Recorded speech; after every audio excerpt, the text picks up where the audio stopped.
Many Filipinos are blessed with families that are loving, supportive, and caring.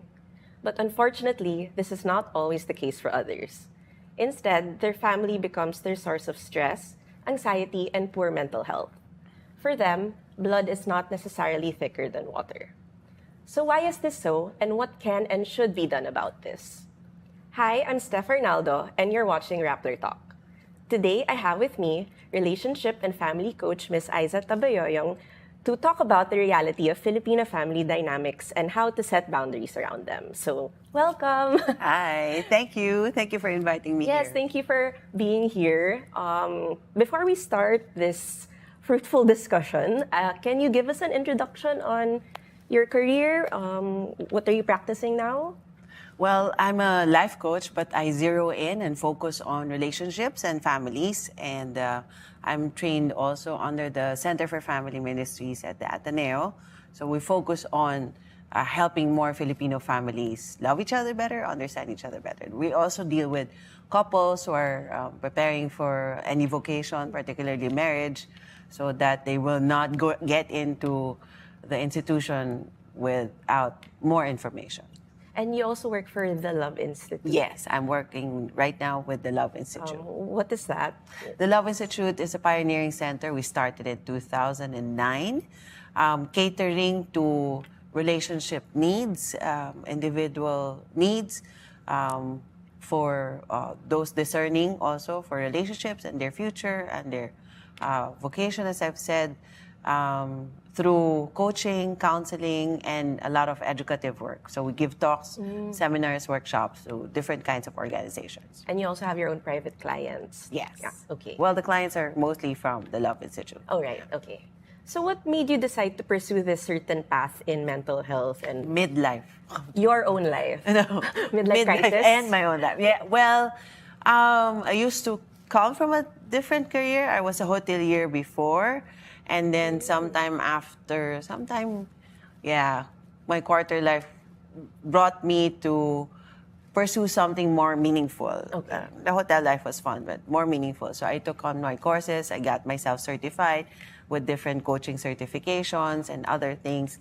And then my own personal journey in my relationship history, my family history, made me seek for more answers. And that's why I love the learning process. And since we've been equipped and blessed, I decided to use it to help others, individuals who are in relationships or families who are starting relationships or having challenges within their relationships. Okay, so your top clients are couples and families. So with your work from the past, since you've been doing this a while, how have the problems evolved, I guess? Like, what were the problems back then and how are they now?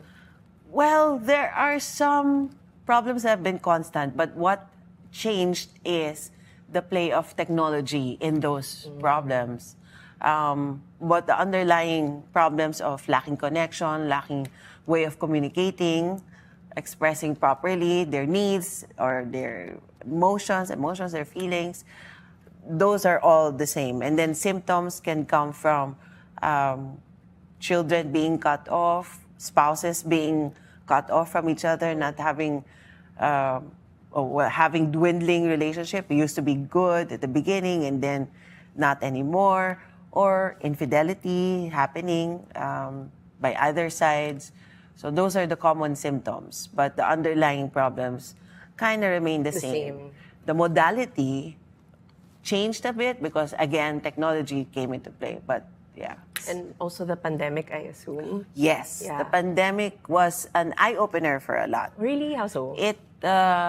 It caused a lot of people to have to face their problems. If before, they can escape it by going to work, by going to school, by leaving the house. Going out. During the whole pandemic, especially the first 2 years, they were stuck at home. So they were really forced to face it.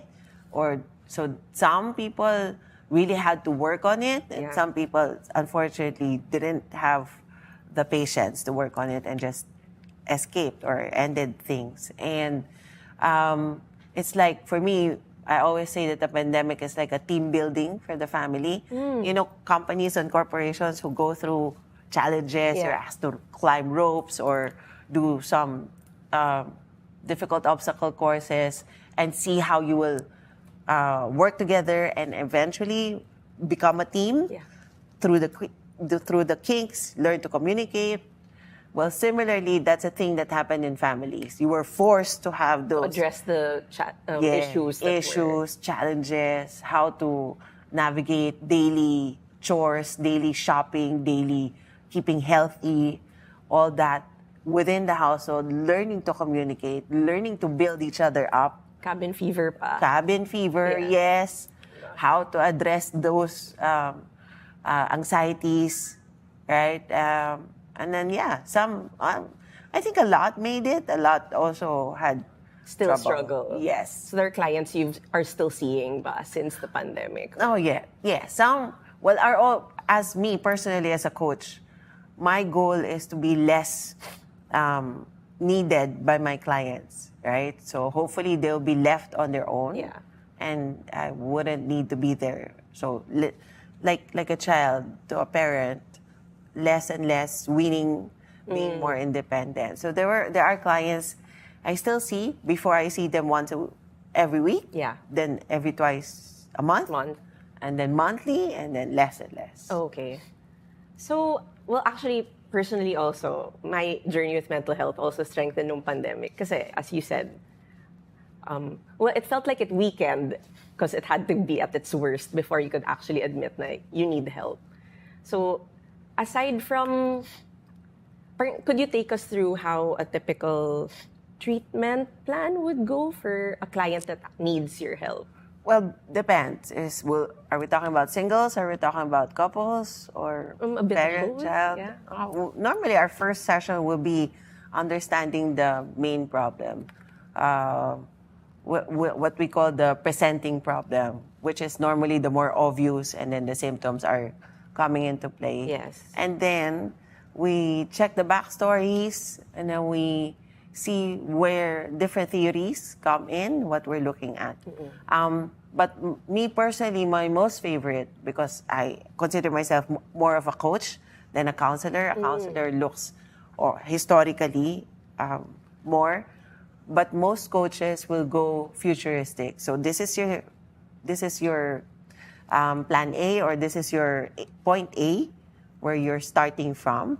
What does your point B look like? Where do you want to go? How does your life, how will your life look better if we will go in the future? So we will work on that. I will accompany you to go into that. Actually, yeah. So it depends. We have different modalities and interventions, which will rely on what the presenting problem and what the underlying problem would be. Right, okay. So as you mentioned, a lot of families struggled in the pandemic because we were forced to actually admit to our problems and not run away from it or brush it under the rug. So I'd like to mention a certain case in Filipino culture that happened. So this is with our Olympic gold medalist Carlos Yulo and his mother Angelica. So that took the Filipino social media world by storm because I think this was the first time that such family dynamics were publicized and everybody had their own take on, oh, I'm on the mom's side, I'm on Carlos' side. What are your professional professional input on this public matter? Like, how did you see it from your lens? Well, like most things that go on public, in our thoughts, it shouldn't have gone public. Yeah. It should have talked within closed doors and really just listen to each other. Yeah. Which is always a lot. Like 80% of our cases is not Listening. properly communicating Yeah. from the gut, from the eye. And it's a lot of blaming, and it's a lot of judgment and a lot of assumptions. In which case this happened here, and it even got bigger and worse because it went on social media and viral. But then again, I guess the people involved might have felt they didn't have a choice. Like they didn't have a choice than to go to social media. Maybe they felt no one's listening. My mom or my son will not listen to me anyway, so I might as well put it on social media. Then I have his ear, I have her ear. But yeah, there's a lot of things there to look at. Why was it such a violent? It felt violent because like all their family issues were brought to light. People are like, respect your mother, family is everything. But then the other side would be like, family isn't necessarily everything if they're the cause of your stress. It's very cultural, right? It's the idea of respecting and saying yes to everything that your mom will say is highly ingrained in our culture. But at the same time, the next generation, the generation of Carlos, are all about no, why? And give us the answers. Let us know the reason why we have to do this. Or there should be boundaries. There should be respect, both ways. The previous cultures just respect the elder. Yeah. The next generation, rightfully so, will be, well, children need to be respected too. Their boundaries, their opinions have to be respected too. So I guess it got so big and violent because it struck a chord into So many. the whole culture, the entire nation, and different generations who can relate to either positions. Do you think ma-resolve yan? Kasi it's like such strong beliefs from different generations. Like, do you think that something has got to give? Is that possible, or is it? If there's love, if the love is strong enough, to the mom, to Carlos to his mom, there is history there. And if there's love, it can be resolved. Nothing is impossible here. But they have to put their egos To the down, side. both. Right. And they really want to prioritize saving the relationship. Yeah. More than their reputation, more than money, more than what the friends say, relationship with other people outside the two of them, right? It's really just them. If that's strong enough, and maybe if they let things simmer down, if they let the emotions simmer down, and if they quiet everyone else, not just social media, not just all the comments down in the social media, but also comments of the people around them. Yeah. You know? Right. So maybe they'll really hear what's in their heart, what matters most at the end of this day. And I think we should all respect that too. Yes, Yeah, that's the yes. key. Everyone else looking from the outside, following the news, following the whole story, should just be respectful. That's their life. We don't know everything we can only see what's been published. Yeah. And even that's not complete. Some I hear has been faked. We don't know if it's really coming from this side. So just respect and wish them well. Yes. Wish that because sad if relationship between a mom and a son would fall. It's fun of those watching, I guess, because we like all the drama. We're very dramatic culture, a dramatic nation. That's why all the telenovelas from different culture, Filipino, Korean, and Taiwanese, all of those really have a hit. Right. Become a hit in the country. But also that we should wish them to have a good life, to have a good relationship, and to really be reconciled. Right. But on the other hand, what if, let's say, Carlos chooses not to reconcile with his mother at the moment, or not just Carlos, but him as a representative of other young, or not young, like adult children even, who choose not to pursue a close relationship with their mother. So as I said earlier, like blood is not thicker than water for many that also suffer. Like, what's your input on that, and what do you think is contributing also to that? Well, two things. One is if that's Carlos's decision right now, again, we're no position. We respect. Maybe it's self-preservation. Maybe it's changing priorities at this point in his life. We don't know what's going on with the other relationship. If they continue, maybe he would just be continuously hurt, and we don't want that. So that's the second one. I believe also, when is it time to to choose not to be with their loved one is when that relationship gets abusive, gets hurtful. So you have the right to establish boundaries until the other person recognizes you're distinct. Even if I bore you into this world, I don't own you. The umbilical cord has been cut, so I don't have puppet strings playing around with you. So I should respect that you are an entirely different individual and identity and distinct from me. Yes. So I understand how people would choose to be apart, either temporarily or permanently, from their loved ones, especially if that needs to be established, the boundaries, and if it's getting hurtful and abusive.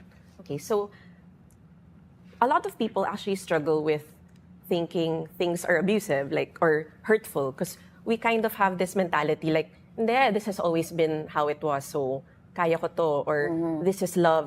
Parang there's a warped sense of what it truly is, true and unconditional love. So for those that are still grappling with this, what are some signs or symptoms to watch out for within your family to recognize, like, this might actually not be healthy for me? Yes.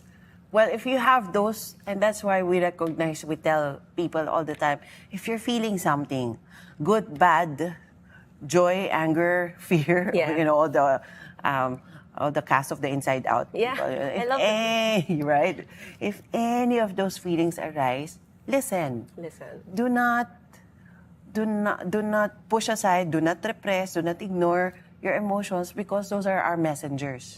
Messengers from within. If something has been violated, if something is being triggered, something is being tickled happy, right? What makes you happy? Because in the 8 billion plus people in the planet, we don't have the same sources and beliefs that causes those, even the emotions are the same, different triggers. So understand that, and then see if it gets on the negative too often, like always sad, too many times sad, you're always anxious, you're always angry, irritated, and there might be something wrong. A family supposedly is not perfect. There would be times of sadness, there will be times of annoyances, there will be times of irritation, but there should also be times of joy and happiness.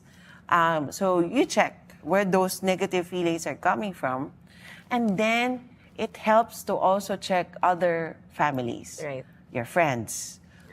Watch the news, look into, even movies have ideal-looking families that communicate better. Because normally what we see at home, we think that's it. Yeah. This is our truth, this is our world, this is the way it's supposed to be run. Rules, my husband and wife should be like this, money should be done like this, children should behave like this, because this is the only thing I know. But once you start being more exposed to your friends' families, to the movies, to media, to everything else, then you have a little bit of basis of comparison. Yeah. And I'm not saying always compare, because your family is also unique. See the good of your family, but it's also nice to open up, there are certain issues. Right. There are certain dysfunctionalities that might be hindering me, harming me as a person. And so therefore, as you get older, you're becoming more of an adult, you are taking already your own life into your hands on what is good for you and your future. Right. Not to say you disrespect your parents or disrespect your family members, but you also recognize this is also my need. So you can communicate that hopefully to them respectfully, while asserting it's not to hurt them, but it's to acknowledge and recognize your own growth and your own needs. Right. Did I answer that? Yes, exactly. And actually leads to my next question, which is about boundaries, which is a term you've been mentioning often. And a skill, I believe, frankly, more of us should learn. But a lot of people don't know what a boundary is, technically. Could you explain to us what is a boundary and what does setting boundaries mean? So, boundaries, if we can analogize it to a house. Yeah. For example, you're an own house, I'm my own house. And like neighbors, we should have a boundary line, right? And some boundaries are very rigid. They put up thick walls, so you can't see your neighbor, and so there's no relationship established. Some boundaries are more loose. There's none. Like your garden, my garden, your trash goes to my trash, Right. and that also creates problems that there's no distinction. So a healthy boundary would be like a picket fence. I can see you, you can see me, but we know where we end, where I start and where I end, where you start and where your property ends. But instead of just a property, it goes to everything we have. So our thoughts, emotions, decisions, our feelings, our whole being, our money even, right? So that should be clear that this is mine and this is yours. Unfortunately, in certain families, those boundaries get diminished. The second example I had, that there's none. Especially parents think that, oh, I own my child's feelings. So my child starts to feel sad. I'll just say, don't be sad. Right. I can control that. I have a line to that. Or when you start working and you start earning, That's my money. your money is my money. Yeah. So I can touch your bank account. No, I don't need to ask permission. You're my child. So, which is not the case. Shouldn't be the case. There should always be respect. Even for small kids. When you want to wear blue, you want to wear green. Yung parang pinaprime niya. Wear this. Blue or green. Dad's from blue, mom's from green. Right? You don't decide for them. You give them choices. You give them options. That's where you start. Once they start talking, you already give them options that are agreeable to you. Right. That will teach them their own, enhance their decision-making skills. Right. Which again starts very early and should be respected as the child gets older and older and older. That becomes more and more and more. Hopefully, because if you have been invading your child's boundaries all throughout, they might just put up a wall. Yes. They might just get a contractor to put up a 6-inch or 3-inch, three feet wall, Move away. which Move out. which can look like going to another opposite side of the country, right? Not just to another city, but some children, they choose to work abroad, not because of opportunities, but more so to get away from the family. Right. Actually, I think boundaries are not a way to like get out of my life. No. I think they're actually a way to establish that I still want you in my life, but within a respectable distance, because sometimes that's what some relationships need, right? Yes. I see you, I respect you, and I love you from here. Yeah. Yes. So anything you need, just ask. Don't presume. No assumptions. Anything I can offer, I will ask if you like. Yes. And I won't throw it to your face. So why is it hard for many to accept when a boundary is set? And why is it also hard to set the boundary? It's cultural. We've never been taught this earlier on. And in our very familiar, close-knit family, Yeah. you think that's what love and closeness is defined as. I work together. I don't have to ask your permission. We're so close, right? We've been together for so long, even best friends, right? And so changing that mindset to also say that setting boundaries is love also, is actually healthier love, takes a revolution. Yes. Takes a lot of educating. So it takes a lot of work. Why is it hard? Because they think, especially for people who are not used to getting those tough conversations, they run the risk of hurting feelings. But hurting feelings now, just to establish that, prevents hurting feelings harder later on down the line. Yeah. For example, if you would put the Carlos Yulo and the Mommy Angelica situation as an example, right? If they've established that later on, they won't probably be in this situation now where they're hardly talking and everybody else is watching what's going on. So could you give a concrete example of a boundary that has been crossed by a parent, and then what can the child do about it, or how should the child acknowledge it, and like what's the ideal step-by-step process? Well, a lot of examples. Something. Well, culturally, For example, choosing the spouse for your child. Oh, okay. Yeah, go. I don't like him. Oh, I will set. But then again, there are cultures who accept that. So there are also boundaries.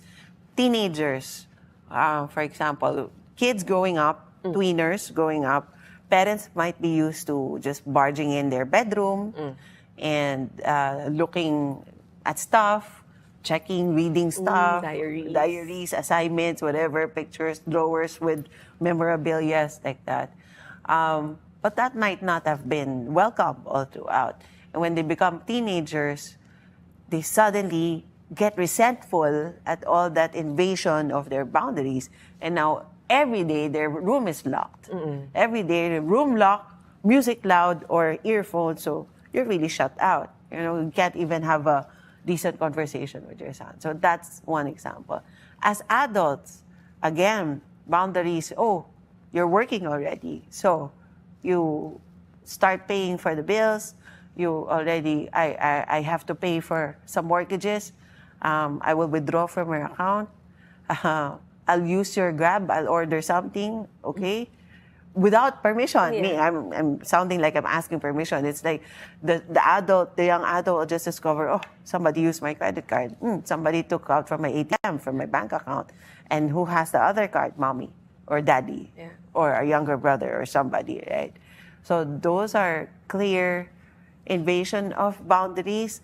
In the beginning, the child might not mind because she's used to it all Feels her like life. he or she has no choice. Yes, and she got used to it. Yeah. Growing up, that's been the practice.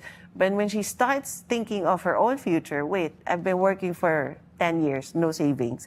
Wait, I want to have my own family. How come I'm not free to do so? I have to ask always. I mean, my schedule's always hijacked by family.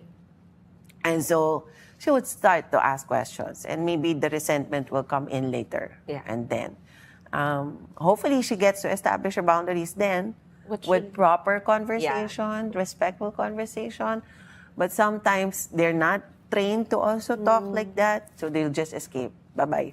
Ah, right. I don't want to deal with hurting you, so I'll just move far, far away. So the ideal scenario would be to have a conversation. Yes. How would you bring that up with your mother though, or father? Well, catch them in a good mood. Okay. First of all, I mean, I believe that no matter how old parents are, it gets harder though as you get older, but there's always hope for them to learn new things, for us to learn new things. Oh my God, I'm in that generation already. And as long as we feel that we're trusted also by whoever's talking to us. So catch your parents in a good mood and say, and maybe the important thing is you have connection. You continuously have connection, because when there's connection, your mom will listen, your dad will listen. But if there's no more connection, then there might be more defense mechanism. I don't want to be hurt by you. You left me, and why would I listen and all that? So go out on a date, one-on-one, divide and conquer, ideally. If both parents are a problem, maybe divide and conquer. If one parent is a problem, start with the easier parent. Get an ally with the easier parent, and then talk to the other parent. Okay. But don't gang up, but still, establish and start with an iMessage. We also teach this skill called iMessage, wherein, Mom, I feel sad. For example, Mom, I feel sad that you used my credit card without me knowing, because I needed that money, or I needed that credit limit to use that, and I would have to save up money to pay for it. So it's more on reporting that you're sad, what's going on, compared to, Mom, Don't do that. You're so bad, you're mean, you don't respect me, you. So when there's a lot of you, what is the tendency of the person? To feel attacked. Yeah. And therefore, what will they do? Defensive. They will get defensive. And then wala na. No more listening, Yeah. right? But if it's because the mom can say, I'm not mean, I've been nice to you all your life, and you just, release all your cards together. All right. But if you say, I feel sad, Mom, your mom cannot say, you're not sad. You cannot negate your feelings, because that's true for you. But if you make it about her, then she can have all different rebuttals. Right. So I guess that's one thing we can expect once we set a boundary. Yes. It could go a good way, it could go the other way where she or he won't budge. And also personally, there's a lot of guilt. Sometimes in setting a boundary, shame, like, okay, I did it. And then after that, you're like, should I have done that? What if this? What if that? It's all part of the process. How do you cope with that? Yes. So if there is, again, if you do it respectfully, there will be less guilt. But if you're going against the grain, you're shaking the culture of your family against the culture of this nation, actually. Then you'd have to just affirm yourself that you didn't do it to hurt them. And if you're not totally abandoning them, right? So as long as, because the guilt can come from you escaping and never coming back, or you knowing that your parents have medication needs, have financial needs, and then you just cut off and, totally no. Or like, what if you're a people pleaser, I guess? Like, That's a different. Because that could also be like a trauma response from Yes, childhood. that's a whole. And then if you know that that's your issue, then you can seek help on how to personally be healed by that. Yeah. On that, all the shoulds in your head, how to quiet that down, and then start choosing you. Yourself. Saying no is love also. Saying no to them is saying yes to you. So that has to be clear to the person before you even start establishing these boundaries. Right. The process to do it has to be very respectful. There should be still accountability and responsibility to your loved one. And again, talking about this and having, problem solving. Oh, I will be preparing for my marriage. I will be, what can we do about your medications? Can we save up from your pension? Or can I ask my younger brother to help out? Or save up in the electricity bills or something like that, no?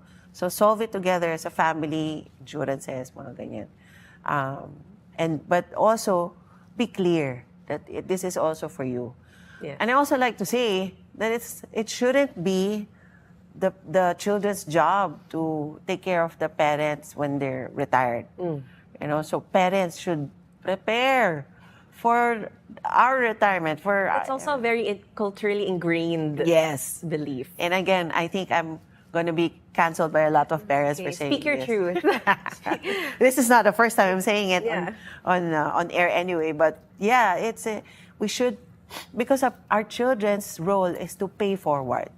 They will have their own children. So they would have to save resources for that.